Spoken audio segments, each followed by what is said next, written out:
একজন সাধারণ মধ্যবিত্ত ব্যাংক কর্মচারী ভাস্কর তার অ্যাকাউন্টে ১০০ কোটি টাকা কিভাবে এলো, আর তার বিরুদ্ধে অভিযোগ আনা হয়েছে ব্যাংকের স্ক্যামের। আসলে কি সে স্ক্যাম করেছে না কি করেছে যে একজন সাধারণ মধ্যবিত্ত ব্যাংক কর্মচারীর অ্যাকাউন্টে ১০০ কোটি টাকা? তাহলে চলুন বিস্তারিত জানা যাক আসলে সে কতটা লাকি তার জীবনে ভাস্কর। আজ আপনাদের বলবো সম্প্রতি ২০২৪ সালে মুক্তি পাওয়া ক্রাইম থ্রিলার মুভি লাকি ভাস্করের কাহিনী। মুভিটির আইএমডিবিতে রেটিং রয়েছে 8.4 আউট অফ 10। মুভিতে আমরা ভাস্করের চরিত্রে দুলকার সালমানকে অভিনয় করতে দেখব, এবং এই মুভির মিউজিক এক কথায় অসাধারণ। তাহলে এবার আর দেরি না করে মূল কাহিনী শুরু করা যাক। আমি ফারুক, আজ পুরোটা সময় ধরে আপনাদের সঙ্গে থাকবো সিনে ওয়ার্ল্ডে। মুভি শুরু হয় ১৯৯২ সালের ২৯শে মার্চ দেখানোর মধ্য দিয়ে। দেখানো হয় ভাস্করকে। ভাস্কর জগিং শেষ করে বাড়ি ফিরছে। তখনই রাস্তায় কয়েকটা গাড়ি এসে দাঁড়ায় তার সামনে। গাড়ি থেকে নামে সিবিআই অফিসার লাক্ষান আর তার টিম। ভাস্করকে নিজের পরিচয় দেয় লাক্ষান। তারপর ভাস্করকে বলে তার সাথে যেতে হবে। তারপর তারা ভাস্করকে নিয়ে আসে মুগদা ব্যাংকে। ব্যাংকের ভিতরে কেউই নেই, একদমই খালি সে সময় ব্যাংক। সে সময় আমরা জানতে পারি ভাস্কর এই ব্যাংকেরই একজন কর্মচারী। সে সময় দেখা যায় ভাস্কর আর লক্ষণ মুখোমুখি চেয়ারে বসে। লক্ষণ বলে, তোমার ব্যাংকে একটা স্ক্যামের খবর পেয়েছে আমরা, আর এই জন্যই আমরা এখানে এসেছি তদন্ত করতে। ওই সময় এক অফিসার এসে ভাস্করকে একটি ফোন দিয়ে বলে তার স্ত্রী ফোন করেছে। ভাস্কর ফোনটি নেয় এবং ওপাশ থেকে তার স্ত্রী সুমিতি বলে, আমাদের বাড়িতে কিছু সিবিআই অফিসাররা এসে বাড়িতে কিছু খোঁজাখুঁজি করছে, তুমি কোথায় ভাস্কর? সে সময় ভাস্কর উত্তর দেয়, সিবিআইদের কাজ ওদের করতে দাও, তুমি ভয় পেও না, আমি চলে আসব। সে সময় দেখা যায় অফিসাররা ব্যাংকের কাগজপত্র ঘাটাঘাটি করতে থাকে, আর তখনই বিদ্যুৎ চলে যায় ব্যাংকের। লাক্ষান ফিউজ ঠিক করার অর্ডার দেয়, আর তখনই ভাস্কর কাহিনী বলতে শুরু করে, এবং আমাদেরকে ফ্ল্যাশব্যাক দেখানো হয় ১৯৮৯ সালে। ভাস্কর মুগদা ব্যাংকের ক্যাশিয়ারের চাকরি করে। তার মাসিক বেতন মাত্র ৬,০০০ টাকা, আর তার উপরে তার ৩৬,০০০ টাকা লোনও রয়েছে। সে প্রতিদিন পুরনো স্কুটারে কাজে যায় এবং নিজের কাজ গুরুত্ব সহকারে করতে থাকে। সে আশাবাদী যে একদিন তার পদোন্নতি হবে, তখন তার সব লোন মিটিয়ে দিতে পারবে সে। তার জীবন তখন সুখের হবে। তখন মানে ১৯৮৯ সালে ব্যাংকের প্রযুক্তি অনেক স্বল্প ছিল। কম্পিউটারের ব্যবহার খুব কম হতো এবং সব কাজ হাতে লেখেই করা হতো, আর মাসে মাত্র একবার সব তথ্য কম্পিউটারে আপলোড করা হতো। ভাস্কর তার ব্যাংকের সামনে একটি গাড়ি দেখে। এই গাড়ি মূলত একজন কাস্টমারের, যে নিজের লোন পরিশোধ করতে পারেনি, তাই ব্যাংক তার গাড়ি নিয়ে এসেছে। গাড়িটি দেখে প্রতিদিন ভাস্করের মনে চায় এরকম গাড়ি সেও একদিন কিনতে পারবে। ভাস্করের একজন ক্লোজ বন্ধু থাকে যার নাম হচ্ছে সাম্বা। এই সাম্বাই মূলত তার বন্ধু এবং অপরাধের সহযোগী। সেও এই ব্যাংকে পিয়নের কাজ করে। ভাস্কর এবং তার বন্ধু সাম্বা দুজনই ক্লাসমেট ছিল। দুজন সবকিছু জীবনে একসাথে করলেও সাম্বা পরীক্ষায় ফেল করে এখন পিয়নের কাজে নিয়োজিত হয়েছে, আর ভাস্কর পরীক্ষায় পাশ করে ব্যাংক কর্মকর্তার পোস্টে চাকরি পেয়েছে। তবে তাদের বন্ধুত্ব এখনো আগের মতোই আছে। সে সময় আমাদের দেখানো হয় ভাস্কর অতিরিক্ত আয়ের জন্য ব্যাংকের কাস্টমারদের অ্যাপ্লিকেশন ফর্ম পূরণ করে অল্প কিছু টাকা আয় করে নেয়। বলতে গেলে এটা তার পার্ট টাইম আয়। মূলত যারা অ্যাপ্লিকেশন ফর্ম পূরণ করতে পারতো না তাদের ফর্ম ভাস্কর পূরণ করেই এই আয় করত। একদিন দেখা যায় অ্যান্থনি নামে একজন গ্রাহক ভাস্করের কাছে আসে এবং ২ লক্ষ টাকার ফর্ম পূরণ করতে বলে, কিন্তু ব্যাংক আপাতত তাকে লোন দিতে পারবে না, কারণ অ্যান্থনির কাছে গ্যারান্টি দেওয়ার মতো কিছুই নেই। এটি ভাস্কর অ্যান্থনিকে জানিয়ে দেয়। এরপরে আমাদের দেখানো হয় ভাস্করের মহল্লার লোকজনকে। ভাস্কর মহল্লার অনেকের মানুষের কাছ থেকে টাকা ধার নিয়েছে, এবং সবাই ভাস্করকে দেখলেই সেই টাকা ফেরত চায়। কিন্তু ভাস্করের কাছে টাকা পরিশোধ করার মতো কোনো টাকাই নেই, তাই তাদের নানা রকম অজুহাত দিয়ে থাকে সে। সে সময় দেখা যায় রাস্তায় ভাস্করের স্কুটিটি আটকায় পাটেল ভাই নামে এক লোক। পাটেল ভাই ভাস্করের কাছে ১০,০০০ টাকা পায়। সে সময় দেখা যায় পাটেল ভাই টাকা চাইলে ভাস্কর বলে পরের মাসে ঠিক দিয়ে দিবে, তাই এখনকার মতো ভাস্করকে ছেড়ে দেয় পাটেল ভাই। তারপর আমাদের দেখানো হয় ভাস্কর এসে তার বাড়িতে ঢুকে। সে সময় ভাস্করের ছোট ভাইকে দেখানো হয়, যে হাতে বই নিয়ে পড়ছে। সে ইঞ্জিনিয়ারিংয়ের লেখাপড়া করছে। এই বাড়ি তার বাবার নামে বানানো।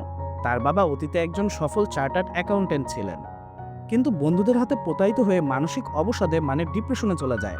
কারো সাথে কোনো কথা বলে না সে, চুপচাপ চা পান করেন এবং নিউজ পেপার পড়েন আর বসে থাকেন। ভাস্করের মা শৈশবে এই পৃথিবী ছেড়ে চলে যান, ফলে ছোট ভাই বোনের দায়িত্ব ভাস্করের উপরই অর্পিত হয়। এরপরে আমাদেরকে রান্নাঘরে ভাস্করের স্ত্রী সুমিতিকে দেখানো হয়। ভাস্কর এবং সুমিতি প্রেম করেই বিয়ে করেছিল, যেখানে সুমিতি তার পরিবারের বিরুদ্ধে গিয়ে ভাস্করের সঙ্গে বিবাহ বন্ধনে আবদ্ধ হয়। তাদের একটি ৬ বছরের ছেলেও রয়েছে। সুমিতির স্বপ্ন ছিল ব্যাংক থেকে লোন নিয়ে আচারের ব্যবসা শুরু করার, কিন্তু ভাস্কর তাকে বারবার বলছিলেন যে আগে তাদের পুরনো লোন শোধ করতে হবে, তা না হলে তারা নতুন লোনের জন্য আবেদন করতে পারবে না। তাদের বর্তমান আর্থিক অবস্থাও খুবই খারাপ, কোনো রকমেই শুধু দিন যাচ্ছে তাদের। এরপরে আমাদের দেখানো হয় ভাস্কর আর সুমিতি তার ছেলেকে নিয়ে সুমিতির ভাইয়ের ছেলের জন্মদিনের অনুষ্ঠানে যায়। সেখানে গিয়ে তাদের এই খারাপ আর্থিক অবস্থার জন্য ব্যাপক অপমানের শিকার হতে হয়। সুমিতি অপমান সহ্য করতে না পেরে তার ছেলে এবং স্বামীকে নিয়ে অনুষ্ঠান থেকে বের হয়ে আসে। আর তারা রাস্তার পাশের এক দোকানে বসে তিনজন রুটি খায়। সে সময় আমাদের দেখানো হয় ভাস্করের কাছে 3টি রুটি কেনারও টাকা ছিল না, কিন্তু দোকানদার এটি বুঝতে পেরে তাদেরকে 3টি রুটি দিয়ে দেয়। রুটি খাওয়ার সময় সুমিতি ভাস্করকে বলে, আজ শুধু আমাদের টাকা নেই, এই জন্যই আমাদের অপমানিত হতে হলো। আর আজ যদি আমাদের টাকা থাকতো তাহলে সবাই সম্মান করতো, আমাদের সবকিছুই থাকতো। এরপর আমাদের কিছু সিন দেখানো হয়, যা দেখে আমরা বুঝতে পারি তাদের আর্থিক সমস্যা আছে ঠিকই, কিন্তু তারা যেন বেশ সুখেই আছে তাদের পরিবারের সাথে। এরপর আমাদের সিন দেখানো হয় সেই ক্যাফেতে। অ্যান্থনি বারবার ভাস্করের কাছে এসে লোন চাইছিল। সে জানায় মালয়েশিয়া থেকে ভারতে একটি জাহাজ এসেছে। জাহাজ এখন বন্দরে আছে, যার মধ্যে অ্যান্থনি অনেক টিভি অর্ডার করেছিল এবং টিভিগুলো আসার পর বাকি টাকা দিতে পারছে না। এখন যদি তার লোনটা হয়ে যেত তাহলে সেই টিভিগুলো এনে দ্বিগুণ দামে বিক্রি করে লোন পরিশোধ করে দিতে পারত। কিন্তু যদি সে সময় মতো টাকা না দিতে পারে তাহলে টিভিগুলো নিলামে উঠিয়ে বিক্রি করে দেবে। ভাস্কর প্রথমে তার এই কথাগুলো শুনে অনেক চিন্তায় পড়ে যায়। সে সরাসরি নাও করে দেয়, কিন্তু তার বন্ধু সাম্বা তাকে পরামর্শ দেয় তার শালার কাছে সাহায্য চাইতে। সাম্বা বলে তার শালা রিয়েল এস্টেটে ভালো আয় করেছে। সে সময় ভাস্কর সাম্বাকে বলে সে তার শালার কাছে টাকা চাইতে যেতে পারবে না। তখন ভাস্কর অ্যান্থনিকে বলে, যদি আমার পক্ষে কোনো কিছু করা সম্ভব হয় আমি অবশ্যই আপনার জন্য করব। এর পরের দৃশ্যে দেখানো হয় পুজো শেষ করে ভাস্কর যখনই পিছনে ফিরে তখনই তার সামনে পাটেল ভাই পড়ে যায়। সে সময় পাটেল ভাই বলে ওঠে, আজ তোমাকে টাকা দিতেই হবে, আজ তুমি পালাবে কোথায় আমিও সেটা দেখব। তখন আমরা দেখতে পাই ভাস্কর পকেটে হাত ঢুকিয়ে ভাস্করের মানিব্যাগ বের করে পাটেল ভাই, কিন্তু দেখা যায় ভাস্করের মানিব্যাগও একদম খালি। সে সময় দেখা যায় পাটেল ভাই ভাস্করের সাথে অনেক চিল্লাচিল্লি করে এবং দেখতে দেখতে আশেপাশের মানুষও অনেক জড়ো হয়ে যায়। তখন পাটেল ভাই ভাস্করের স্কুটি নিয়ে চলে যায় আর বলে, যেদিন তুমি তোমার টাকা পরিশোধ করতে পারবে সেদিন তুমি তোমার স্কুটি নিয়ে যেও, না হলে এটা আমার কাছেই থাকবে। এদিকে ভাস্কর অফিসের টাইমও হয়ে গেছে। ভাস্করের পকেটে কোনো টাকাই নেই। সে ট্যাক্সি থামায় কিন্তু টাকার অভাবে ট্যাক্সিতেও যেতে পারে না। সে সময় দেখা যায় সে দৌড়াতে দৌড়াতে ব্যাংকে যায়। ব্যাংকে পৌঁছানোর পর একটি বড় ধাক্কা খেতে হয় তাকে, কেননা তার কাঙ্ক্ষিত প্রমোশন অন্য কাউকে দেওয়া হচ্ছে, যা দেখে ভাস্কর হতাশ হয়ে পড়ে। তার অন্য সব কলিগরাও ভেবেছিল যে প্রমোশনটা হয়তো ভাস্করই পাবে, কিন্তু দেখা গেল এখানে প্রমোশনটা দেওয়া হলো সম্পূর্ণ উল্টা। ভাস্কর মন খারাপ করে ক্যাফেতে বসেছিল। তখন সাম্বার মাধ্যমে ভাস্কর জানতে পারে ম্যানেজার ভাস্করের নাম রেফারি করেনি প্রমোশনের জন্য, কিন্তু ম্যানেজার ভাস্করকে বলেছিল তিনি করেছেন। এদিকে তখন ভাস্কর রাগে ম্যানেজারের কাছে গিয়ে তার কাজের প্রতি যত্ন নেওয়া এবং বছরের সেরা কর্মচারী হওয়া সত্ত্বেও প্রমোশন না পাওয়ার কারণ জিজ্ঞাসা করেন। সে সময় ম্যানেজার উত্তরে ভাস্করকে বলে, তার যে ব্যাংকের বাইরেও ব্যবসা আছে তা আমি জানি। সে যে বাইরের ক্যাফেতে ব্যাংকে আসা লোকেদের থেকে টাকা নিয়ে ফর্ম পূরণ করে দেয় তা আমার কাছে আগেই খবর এসেছে। তার এই নিম্ন কাজের জন্য সে প্রমোশন পায়নি। আমি জেনে বুঝেও তোমাকে কোনো কিছু বলিনি, কারণ তুমি এই ব্যাংকের ভালো একজন কর্মচারী। অন্যকে প্রমোশন দেওয়া হয়েছে শুধুমাত্র তোমার ওই কাজের জন্যই। আজ আমি এই কথাটা মুখ ফুটে বললাম, তাই আমাকে এই বিষয়টা জিএম এর কাছে কমপ্লেন করতেই হবে, কারণ আমি এই ব্যাংকের একজন ম্যানেজার, আর তুমি যে কাজটা করছো সেটা হচ্ছে একটা অপরাধ। সে সময় ভাস্কর বুঝতে পারে ম্যানেজার যদি এই কাজটা করে তাহলে তার চাকরি চলে যাবে। তাই ভাস্কর তখন মাথা নোয়াতে নোয়াতে ম্যানেজারকে অনুরোধ করতে থাকে যেন তার চাকরিটা না চলে যায়। এর মধ্যে অন্য কর্মচারীরাও তাদের দিকেই দেখছিল। ম্যানেজার তখন ভাস্করের অনুনয়ে আর কমপ্লেন করে না। এরপরে দেখা যায় ভাস্কর বাথরুমে চলে যায় এবং সেখানে হাত মুখ ধুয়ে বাইরে আসে, আর সবার সাথে এমন আচরণ করতে থাকে যেন কিছুই হয়নি, কারণ তাকে তো এখানে চাকরি করতেই হবে, না হলে তার পরিবারের জন্য আরও সমস্যা তৈরি হবে। ভাস্কর আর সাম্বা অফিস শেষ করে একটি ক্যাফেতে বসে চা খাচ্ছিল। ঠিক সে সময় অ্যান্থনি সেখানে আসে আর জানায় যে আজই টাকা দেওয়ার শেষ দিন। ভাস্কর তখন অ্যান্থনির কাছে জানতে চায়, যদি এই টাকা তোমাকে এখন দেওয়া হয় তাহলে তুমি কতক্ষণের মধ্যে ফেরত দিতে পারবে। তখন অ্যান্থনি উত্তর দেয়, 6 ঘন্টার মধ্যে ফেরত দিব, তাও দ্বিগুণ মুনাফায়। ভাস্করের কথা শোনার সাথে সাথে তার ব্যাগ থেকে 2 লক্ষ টাকা বের করে অ্যান্থনির হাতে দিয়ে দেয়।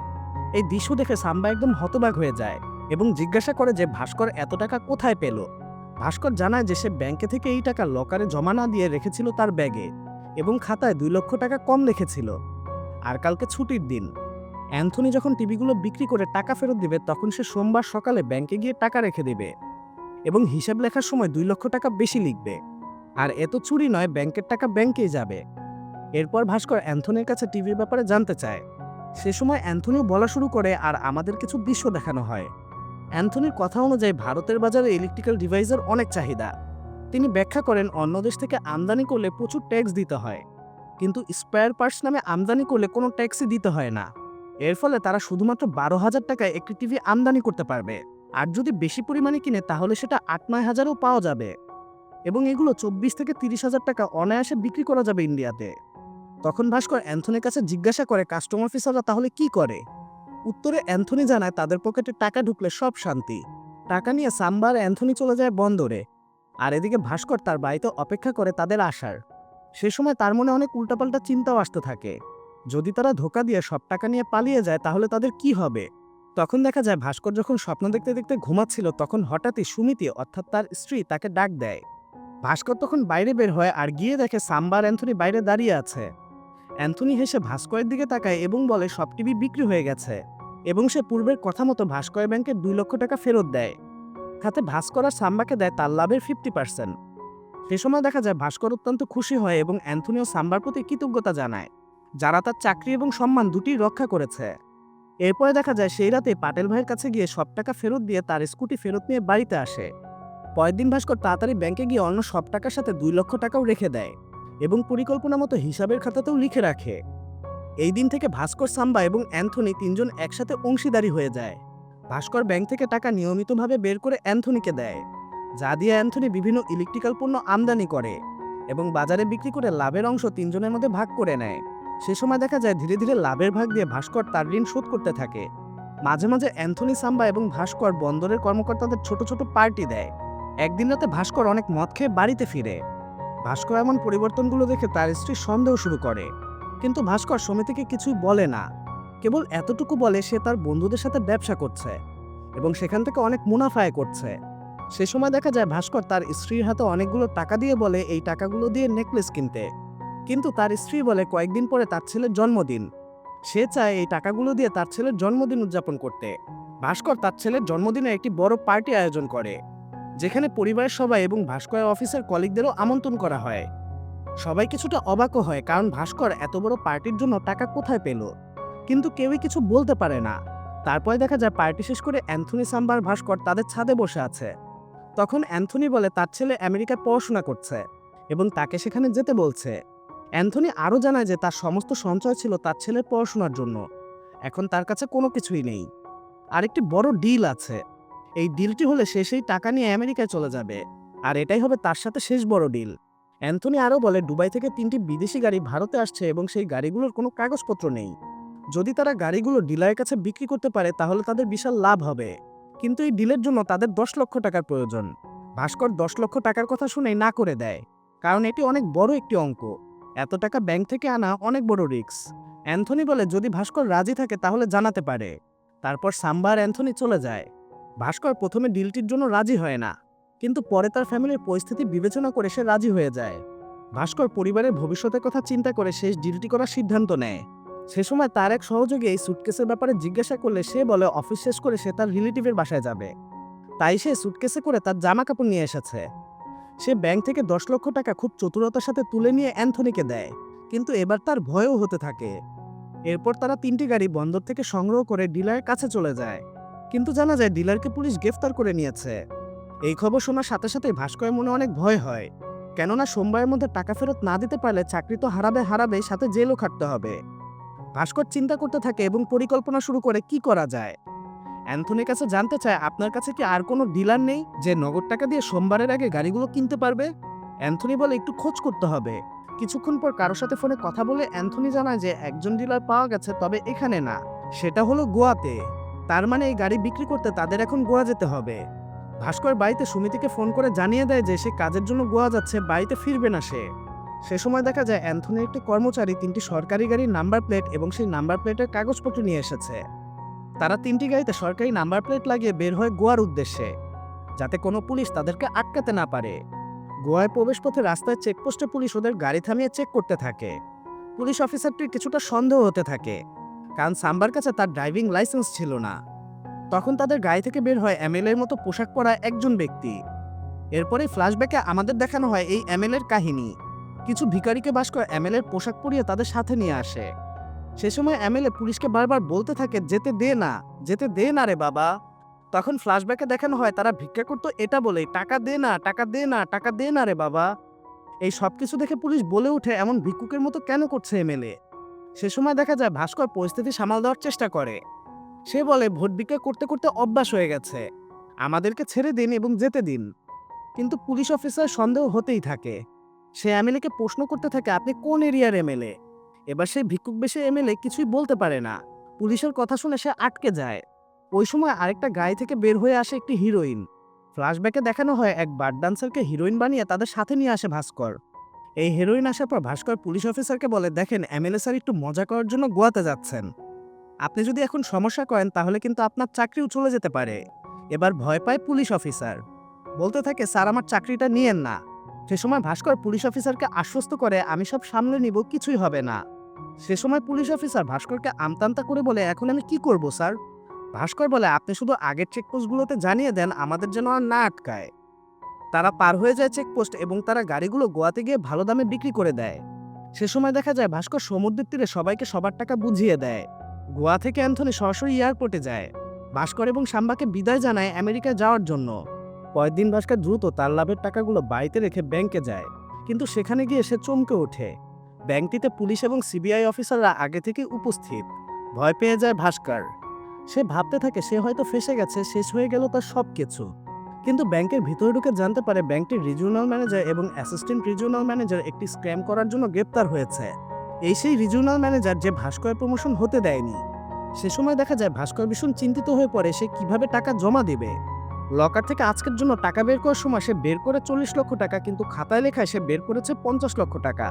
এই বলে সে তার ডেস্কে গিয়ে বসে। ঠিক তখনই ব্যাংকের জিএম ভাস্করের কাছে আসে এবং তার সুটকেসে কি আছে জানতে চায়। ভাস্কর তার সুটকেস খুললে সেখানে কোনো টাকা পাওয়া যায় না, কেবলমাত্র জামা কাপড় পাওয়া যায়। সে সময় ব্যাংকের ভোল্ট ম্যানেজারকেও সেখানে ডেকে আনা হয় এবং টাকাগুলো চেক করতে বলে। তখনই আমাদেরকে একটি ফ্ল্যাশব্যাক দেখানো হয়, যেখানে টাকা ডেস্কে নিয়ে আসার আগে সবাই যখন ব্যাংকে যার যার কাজে ব্যস্ত ছিল, তখনই ভাস্কর 10 লক্ষ টাকা তার ডেস্কে উল্টো করে রেখে টাকা আনতে যায়। আর টাকা নিয়ে আসার পর সেই উল্টো করা ডেস্কটি সোজা করে রেখে দেয়, যা থেকে বোঝা যায় সেখানে 10 লক্ষ টাকাই ছিল। জিএম তখন ভাস্করকে বলে, কিছু মনে করো না, দেখলেই তো আজ কিরকম হলো আমাদের ব্যাংকে, আমি কাউকে বিশ্বাস করতে পারছি না। এরপরে আমাদের দেখানো হয় ভাস্করের বাড়ির ছাদে ভাস্কর আর সাম্বা কথা বলছে। ভাস্কর সাম্বাকে জানায় সে আর এই কাজ করবে না, কারণ এটি খুবই ঝুঁকিপূর্ণ। তবে সাম্বা জানায় সে তার চাকরি ছেড়ে দিয়েছে এবং বন্দরে গিয়ে সে তার বিজনেস শুরু করবে। ভাস্করের কাছে এখন 6 লক্ষ টাকা রয়েছে এবং সে এই টাকা তার পরিবারের বিভিন্ন দায়িত্বের জন্য পরিকল্পনা করে রেখে দেয়। কিন্তু সেসব আর হয়ে ওঠে না। একদিন ভাস্কর ছোট ভাই এসে জানায় তার লন্ডনের বিশ্ববিদ্যালয়ে ভর্তির সুযোগ হয়েছে এবং সেখানে যেতে হলে 6 লক্ষ টাকা লাগবে। তারা এই সকল বিষয় যখন ভিসা কনসালটেন্টের সাথে কথা বলে, তখন সে জানায় তার ভাই দেশে ইঞ্জিনিয়ার হলে মাত্র 5-10 হাজার রুপি অর্জন করতে পারবে, কিন্তু বিদেশে থেকে এই কাজ করলে মাসে 1 লক্ষ টাকা উপার্জন করা সম্ভব হবে। সে সময় দেখা যায় ভাস্করের ভাই তাকে বারবার অনুরোধ করতে থাকে, তাই সমস্ত টাকা খরচ করে হলেও ভাইকে বিদেশে পাঠায় ভাস্কর। আর এখন ভাস্কর আবার সে আগের জায়গায় এসে পড়ে। সে আবারও আগের মতো মিডল ক্লাস ভাস্কর হয়ে যায়। পরের দিন ব্যাংকে যাওয়ার পরে ভাস্কর জানতে পারে চেয়ারম্যান তাকে ডেকেছেন। ভয়ে ভয়ে চেয়ারম্যান অফিসে ঢুকে ভাস্কর। চেয়ারম্যান তখন ভাস্করকে বলে, দেখো ভাস্কর, কয়েকদিন আগে যে ঘটনা ঘটেছে তাতে আমাদের ব্যাংকের অনেক নাম খারাপ হয়েছে, তাই আমাদের এখন কিছু পরিবর্তন প্রয়োজন। এখানকার কিছু অফিসারদের অন্য শাখায় পাঠানো হবে। আর চেয়ারম্যান ভাস্করকে অ্যাসিস্ট্যান্ট জিএম পদে পদোন্নতি করে এবং তার বেতন 19,000 রুপি ঘোষণা করে দেওয়া হয়। ভাস্কর এই উন্নতির জন্য খুব খুশি হয়ে ওঠে। চেয়ারম্যান তখন বলে, আর কি চাই তোমার? ভাস্কর তখন চেয়ারম্যানকে বলে, শুধু আরেকটা জিনিস। এরপরে দেখা যায় ভাস্কর খুব খুশি হয়ে ব্যাংক থেকে বেরিয়ে আসে বাইরে এবং দেখতে থাকে সেই গাড়িটাকে, যেটা ভাস্কর মুভির শুরুতেই দেখছিল। এটা এখন তার। এর মানে এই গাড়িটা সে চেয়েছিল চেয়ারম্যানের কাছে। গাড়ি নিয়ে সোজা সে তার বাড়িতে আসে এবং তার প্রমোশনের কথা সবাইকে জানায়। সে সময় দেখা যায় পরিবারের সবাই তার উপরে খুব খুশি হয়। এরপর আবার বর্তমানে কাহিনী দেখানো হয়, যেখানে লাকখান আর ভাস্কর ব্যাংকের ভিতরে বসে আছে। ওই সময় একজন অফিসার লাকখানকে একটি কাগজ দেয়, সেখানে ভাস্করের ট্রানজ্যাকশন রেকর্ড আছে। সেটা লাকখান দেখে এবং তারপরে বলে, একজন সাধারণ ব্যাংক কর্মকর্তার অ্যাকাউন্টে 100 কোটি টাকা কিভাবে আসে? এই স্টেটমেন্ট দেখে সবাই খুব অবাক হয়ে যায়। এরপরে আবার ফ্ল্যাশব্যাকে অতীতের কাহিনী দেখানো হয়। চেয়ারম্যান ভাস্করকে তার অফিসে ডেকে একজন গুরুত্বপূর্ণ গ্রাহক হাসরাত মেহরার ব্যাংক অ্যাকাউন্ট ব্যক্তিগতভাবে পরিচালনা করার নির্দেশ দেয়, কারণ সে একজন বড় কাস্টমার তাদের। তার জন্য ব্যাংকের অনেক মুনাফা হয়। সে সময় বোঝা যায় হাসরাত মেহরার নাম শুনেছে আগে ভাস্কর। এই শহরের সবচেয়ে বড় একজন ব্রোকার তিনি। শেয়ার মার্কেটে বিশাল বড় বিজনেস রয়েছে তার। পরের দিন দেখা যায় হাসরাত মেহরার একজন বিশেষ প্রতিনিধি সুরাজ ভাস্কর সঙ্গে দেখা করে কিছু কাগজপত্র দেয়। ভাস্কর দেখে এগুলো বিয়ার। এখন আপনাদের প্রশ্ন আসতে পারে, বিয়ার কি? আচ্ছা, একটি ব্যাংক কখনো অন্য আরেকটি ব্যাংকের কাছ থেকে সরাসরি লোন নিতে পারে না। লোন দিতে হলে অন্য কারো মাধ্যম প্রয়োজন। অর্থাৎ এক ব্যাংক অন্য ব্যাংকে ঋণ দেওয়ার জন্য দুজনের মধ্যে একজন মাধ্যম প্রয়োজন। আর এই মাধ্যম ব্যক্তি হচ্ছে হার্ষাদ মেহরা। আর এগুলো হচ্ছে কাটারি ব্যাংকের পিআর অর্ডার। এখন আপনাদের প্রশ্ন আসতে পারে, পিআর কি? পিআর হচ্ছে অন্য যে ব্যাংকের যত টাকা লোন দরকার সেই ডকুমেন্টকে বোঝায়। মানে এই পিআরে লেখা থাকে সেই ব্যাংকের কত টাকা প্রয়োজন। হার্ষাদ মেহরার মাধ্যমে ব্যাংকগুলো একে অপরকে টাকা ধার দেয় এবং এতে হার্ষাদ মেহরা একটি কমিশনও পায়। আর এটাই হচ্ছে ইন্ডিয়ান ব্যাংকের বিআর ব্যবস্থা। ভাস্কর সে সময় সুরাজকে বলে এই ব্যাংকের রেফারেন্স অর্থাৎ এই বিআর কেবলমাত্র 2 সপ্তাহের জন্যই বৈধ। সে সময় সুরাজ বলে যদি একটু দেরি হয় তাহলে এই সেটেলমেন্ট নিজেদের মধ্যেই তারা করে নেবে। এর মানে হচ্ছে এখানে সুরাজ ঘুষের কথা উল্লেখ করে এবং তখন সুরাজ ভাস্করকে একটি দামি ঘড়ি দিতে চায়। কিন্তু ভাস্কর দৃঢ়ভাবে জানায় যে 2 সপ্তাহ মানে 2 সপ্তাহই। আর সেই ঘড়িটাও সে সুরাজকে ফিরিয়ে দেয়। এর পরের সিনে আমাদের দেখানো হয় সুরাজ বিআরের চেক ফেরত দিতে এসেছে। সে সময় সুরাজ ভাস্করকে বলে স্যার হার্ষাদ মেহরা তার ব্যাংকের স্টেটমেন্টের 1 কপি নিয়ে যেতে বলেছে। তখন দেখা যায় ভাস্কর তার স্টাফের কাছে হার্ষাদ মেহরার ব্যাংক স্টেটমেন্টের 2 কপি চায়। আসলে টেকনিক্যালি ভাস্কর 2 কপি করায়, কারণ 1 কপি সে দেখতে চেয়েছিল। ভাস্কর হার্ষাদ মেহরার ব্যাংক স্টেটমেন্ট দেখে অবাক হয়ে যায়, কারণ এই ব্যক্তি হচ্ছে বোম্বাইয়ের সবচেয়ে ধনী ব্যক্তি, যার ব্যাংক অ্যাকাউন্টের মাধ্যমে কোটি কোটি টাকার লেনদেন ঘটে। সে দেখে যে হার্ষাদ মেহরা তার ব্যাংক থেকে অর্থ নিয়েছে, কিন্তু ওই অর্থ অন্য ব্যাংকে ফেরত দেওয়ার কোনো তথ্য নেই। ভাস্কর আরও একটি চাঞ্চল্যকর তথ্য পায়। হার্ষাদ মেহরা কাটারি ব্যাংক থেকেও বিয়ার নিয়েছে এবং কিছুদিন পর সেই টাকা ব্যাংকে দিচ্ছে। অর্থাৎ বিয়ারের টাকা দেওয়ার নিয়ম হচ্ছে সাথে সাথে, কিন্তু হার্ষাদ দিচ্ছে কিছুদিন পর পর। তখন ভাস্করের মধ্যে প্রশ্ন জাগে এই সময়ের মধ্যে হার্ষাদ মেহরা টাকাগুলো দিয়ে কি করছে। এরপর ভাস্কর কাটারি ব্যাংকের ম্যানেজারের সাথে দেখা করার জন্য যায় এবং বুঝতে পারে কয়েকদিন পর পর বিয়ার দেওয়াতেও কারো কোনো সমস্যা হচ্ছে না, কারণ হার্ষাদ মেহরা সবাইকে ঘুষ দিয়ে কিনে রেখেছে। এরপরে দেখানো হয় ভাস্কর হার্ষাদ মেহরার কোম্পানির এক কর্মচারীর সাথে কথা বলছে। ভাস্কর তার কাছে জানতে পারে হার্ষাদ মেহরা এই সমস্ত টাকা শেয়ার মার্কেটে বিনিয়োগ করছে। দেখানো হয় হার্ষাদ মেহরা প্রথমে কম মূল্যে শেয়ার কেনে, পরবর্তী সময় নিজের কর্মচারীদের দিয়ে সেই শেয়ার কিনিয়ে দাম বাড়িয়ে দেয়। যখন দাম অতিরিক্ত বৃদ্ধি পায় তিনি তখন সব শেয়ার বিক্রি করে দেন। এর মাধ্যমে হার্ষাদ মেহরা ব্যাংকের টাকাও ফেরত দিতে পারে এবং শেয়ার মার্কেটের লাভের অংশ নিজের কাছে রাখতে পারে। ভাস্কর এই সত্যটি জানতে পেরে সিদ্ধান্ত নেয় সে চেয়ারম্যানকে সবকিছু খুলে বলবে, কিন্তু পরে সে চিন্তা করে চেয়ারম্যান জানলে তার কোনো লাভই হবে না, কারণ এতে করে সে কোনো কিছুই পাবে না। তাই সে সুরাজের সঙ্গে ব্যক্তিগতভাবে সাক্ষাৎ করে এবং একটি চুক্তির প্রস্তাব দেন, যেখানে তিনি চাইছেন হার্ষাদ মেহরা বিয়ার নিলেই 1% ভাস্করকে দিতে হবে, কিন্তু সেই টাকাটা কোনো চেকে দেওয়া চলবে না, তা দিতে হবে সম্পূর্ণ হ্যান্ড ক্যাশে। আর কোন শেয়ারের দাম বাড়বে কমবে তার একদিন আগে ভাস্করকে সেটা জানাতে হবে সুরাজের। সে সময় দেখা যায় সুরাজ এই শর্ত শোনার সাথে সাথে রাজি হয়ে যায়। এরপরে দেখানো হয় সুরাজ প্রথমবারের মতো বিয়ার নিয়ে ভাস্করকে 1% দেয় এবং সেই টাকা দেওয়া নেওয়া হয় ভাস্করের গাড়িতেই। টাকার পরিমাণ থাকে 25 লক্ষ টাকা। এখন দেখা যায় এই বিশাল পরিমাণ অর্থ বৈধ করতে হলে ভাস্করকে নতুন কিছু পরিকল্পনা করতে হবে। এরপরে দেখানো হয় অ্যান্থনি একটি সহযোগী ছিল যার নাম আনোয়ার। এই আনোয়ারকে দেখতে বাচ্চা মনে হলেও এই আনোয়ার কালো টাকা সাদা করতে ওস্তাদ। আনোয়ার ভাস্করের জন্য একটি দুর্দান্ত আইডিয়া নিয়ে আসে। সে বলে যদি তারা 25 লক্ষ টাকার সাথে বাড়তি কিছু টাকা লটারি অফিসে দেয় তবে তারা প্রথম প্রাইজ 25 লক্ষ টাকার লটারির টিকিটটি দিয়ে দিবে। এটা আসলে একটা কালো টাকা সাদা করার উপায়। আনোয়ার সব ব্যবস্থা করে লটারির টিকিটটা দিয়ে দেয় ভাস্করকে। পরের দিন সকালে ভাস্কর বাড়িতে তার অভিনয় শুরু করে। সে নিউজ পেপারে লটারি বিজয়ের টিকিটের নাম্বারের সাথে নিজের টিকিট নাম্বার মিলায় আর চিৎকার করে ওঠে আনন্দে। সে সময় দেখা যায় তার পরিবারের সবাইও খুশি হয়ে ওঠে তার লটারি পাওয়াতে, কিন্তু ভাস্কর তো আসলে জানে এটা লটারি না। এরপর ওই টাকা দিয়ে সুরাজের কথা মতো শেয়ার কিনে আর বেচতে থাকে। হার্ষাদ মেহরা যেসব শেয়ার ক্রয় করে থাকে সেগুলো ভাস্করও ক্রয় করে। সেগুলোতে ভাস্করেরও লাভ হতে থাকে আর সেগুলোর টাকা ব্যাংক অ্যাকাউন্টে জমা হতে থাকে। তারপরে আবারও আমাদের বর্তমানের কাহিনী দেখানো হয়। ভাস্করকে সিবিআই কর্মকর্তা লাক্ষান বলে সে লটারি নিয়ে কিছু টাকা পেয়েছে এবং সেই টাকায় শেয়ার কিনে সে লাভ করেছে।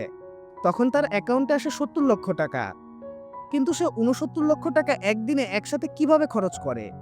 এই প্রশ্ন যখন সিবিআই কর্মকর্তা তাকে জিজ্ঞাসা করে তখন আবারও একটি ফ্ল্যাশব্যাক দেখানো হয়। সে সময় আমরা দেখতে পাই ভাস্করের বোনের বিয়ে ঠিক হয় লাভ ম্যারেজে। সেদিন সুমিতি ভাস্কর তার বোন বিয়ের শপিং করতে যায় শপিং মলে, কিন্তু সেখানকার লোকরা তার পোশাক এবং ব্যবহারের জন্য তাকে সম্মান দেয় না। তাদের পোশাক আশাক দেখে তাদেরকে তুচ্ছ তাচ্ছিল্য করতে থাকে। তখন ভাস্কর দেখে একজন লোক বড় গাড়িতে করে এসেছে, সেই জন্য সবাই তাকে আদর সমাদর এবং প্রচুর সম্মান করছে। এই সম্পূর্ণ বিষয়টা ভাস্করের আত্মমর্যাদায় খুব লাগে।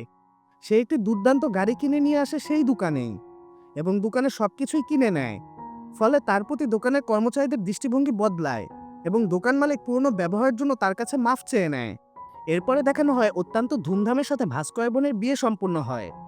তারপর আবার বিয়ারের 1% টাকা আসলে ভাস্কর আবারও আনোয়ারের কাছে যায়।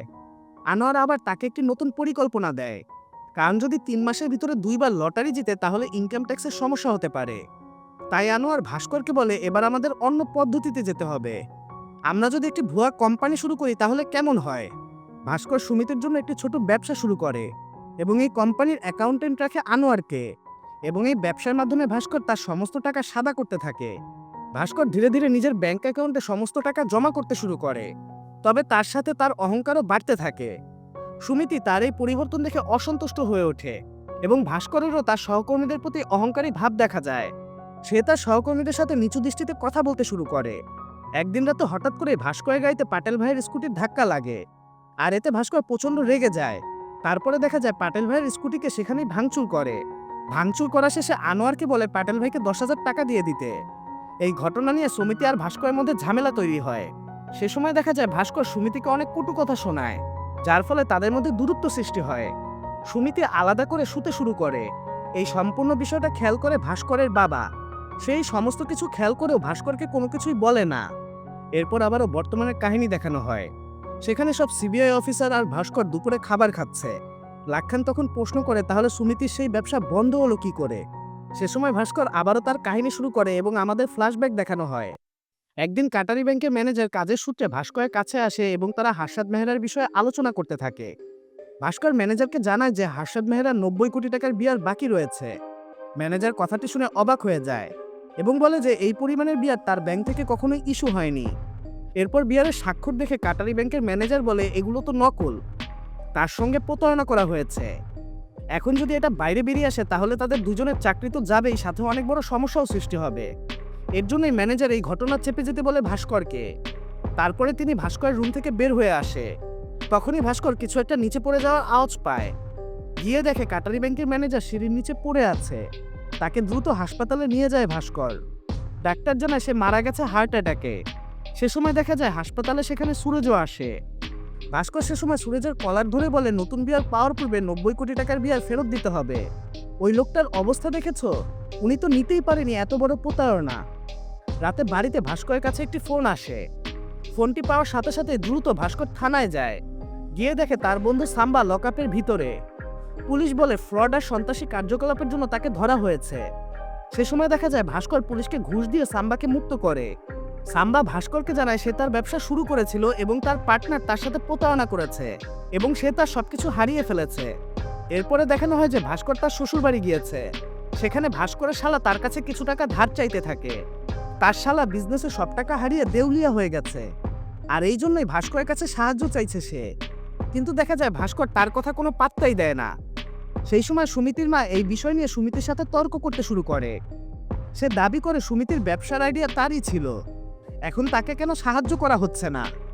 সুমিতি তার মায়ের এই কথায় বিরক্ত হয়ে পড়ে এবং ভাস্কর আর তার ছেলেকে নিয়ে বাড়িতে চলে আসে। সেখান থেকে আসার পর দোকানে যায় সুমিতি, আর দোকানে গিয়ে সবকিছু ভাঙচুর করতে থাকে। সে সময় দেখা যায় সুমিতি একবারের জন্য তার দোকান বন্ধ করে দেয়। সুমিতি ভাস্করকে বলে আমি আমার মায়ের কথার জন্য দোকান ভাঙছি না, আমি কষ্ট পেয়েছি তোমার জন্য। তুমি অনেক বদলে গেছো ভাস্কর, আমি আমার পুরনো ভাস্করকে ফেরত চাই। পরিস্থিতি খারাপ হতে থাকায় বাড়িতে আসার পর ভাস্কর সুমিতিকে বলে আমার তোমার সাথে কিছু কথা রয়েছে।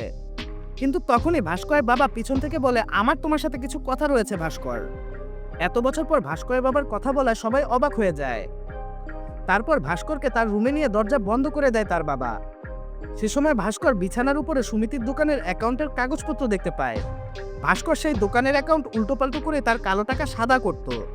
ভাস্করের বাবা বলতে থাকে ভাস্কর তুমি কি করছো, আমি সবই বুঝতে পারছি, কারণ আমিও একসময় একজন চার্টার্ড অ্যাকাউন্টেন্ট ছিলাম।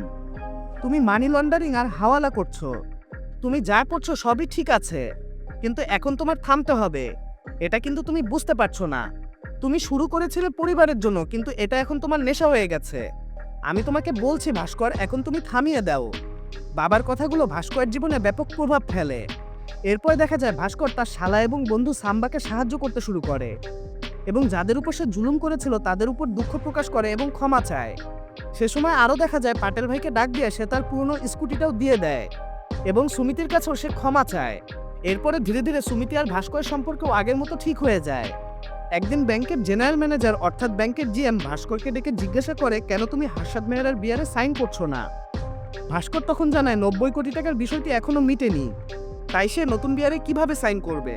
তখন জিএম তাকে বলতে থাকে বিয়ারে সাইন করে দেওয়ার জন্য, কিন্তু দেখা যায় ভাস্কর জিএম এর কথাতেও না করে দেয়, কারণ ভাস্কর এখন ভালো হয়ে গেছে, সে আর এই কাজ করতে চায় না।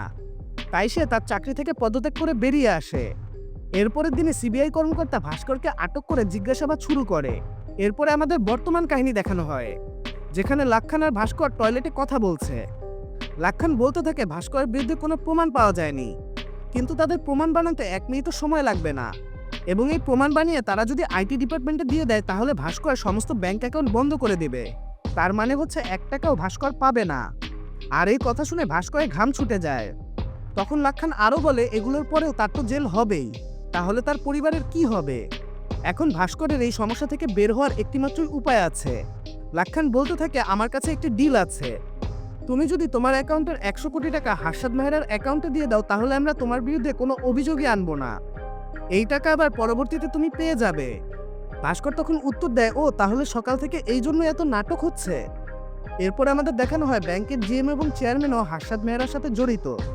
তারাই মূলত এই বিয়ারের স্ট্যাম্পগুলো নকল করেছিল। এরা সবাই এই দেশের টাকা নিয়ে খাচ্ছিল, সবাই একই দলের লোক। এতে মাগদা ব্যাংকের কোনো ক্ষতিই নেই। আর ভাস্করকেও এত কিছু সহ্য করতে হতো না যদি সে রিজার্ভ ব্যাংকে গিয়ে মাগদা ব্যাংকের নামে কমপ্লেন না করতো। এরপরে আমাদের ফ্ল্যাশব্যাকে দেখানো হয় ভাস্কর রিজার্ভ ব্যাংকে গিয়ে মাগদা ব্যাংকের নামে স্ক্যামের সকল তথ্য দিয়েছিল। ক্ষতি যা হওয়ার হয়েছে রিজার্ভ ব্যাংকের, এতে মাগদা ব্যাংকের জিএম এবং চেয়ারম্যানেরও কোনো ক্ষতি হয়নি।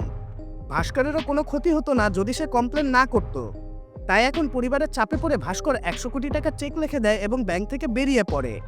ব্যাংক থেকে বের হওয়ার পর একবার সে পিছনে ফিরে ব্যাংকের দিকে তাকায়, তারপরে সে রাস্তা দিয়ে চলতে থাকে। রাস্তায় এক ভিখারি যখন তার কাছে হাত পাতে তখন ভাস্কর পুরো মানিব্যাগই ভিখারির হাতে দিয়ে দেয়। পরের দিন যখন হার্ষাদ মেহরার জন্য সুরেশ ভাস্করের চেকগুলো ভাঙাতে নিয়ে আসে তখন মাগদা ব্যাংক থেকে তাকে জানানো হয় ভাস্কর 10 দিন আগে তার সমস্ত টাকা ব্যাংক থেকে তুলে তার অ্যাকাউন্ট বন্ধ করে দিয়েছে। কম্পিউটার সিস্টেমে এখন এটি আপডেট হয়নি, কারণ মাসে একবারই কম্পিউটারে সব তথ্য আপডেট হয়। তাই জিএম এই সম্পূর্ণ বিষয়টি লক্ষ্য করতে পারেনি।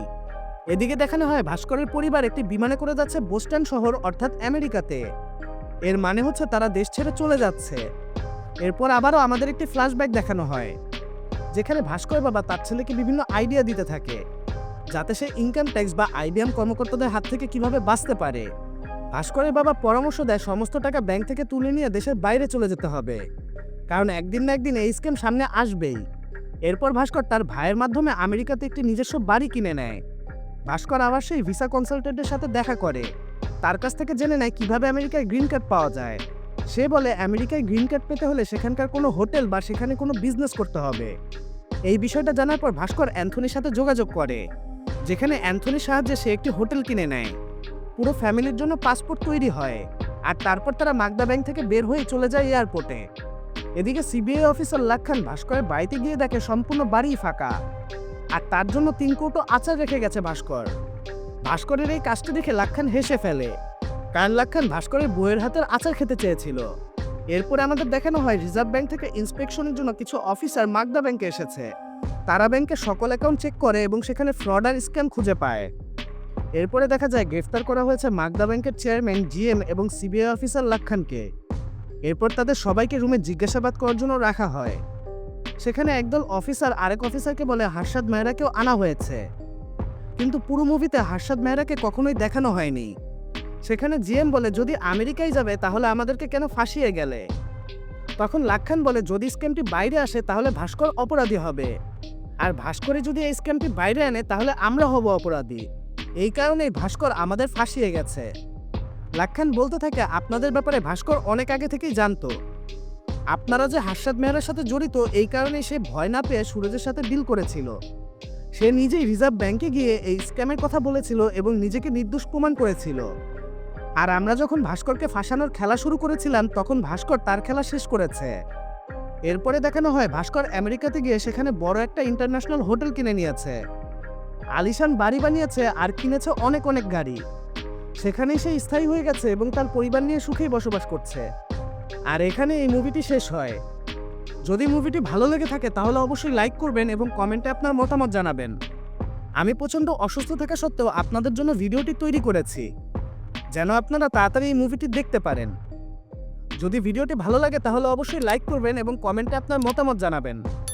ধন্যবাদ সবাইকে, আবার দেখা হবে অন্য কোনো ভিডিওতে।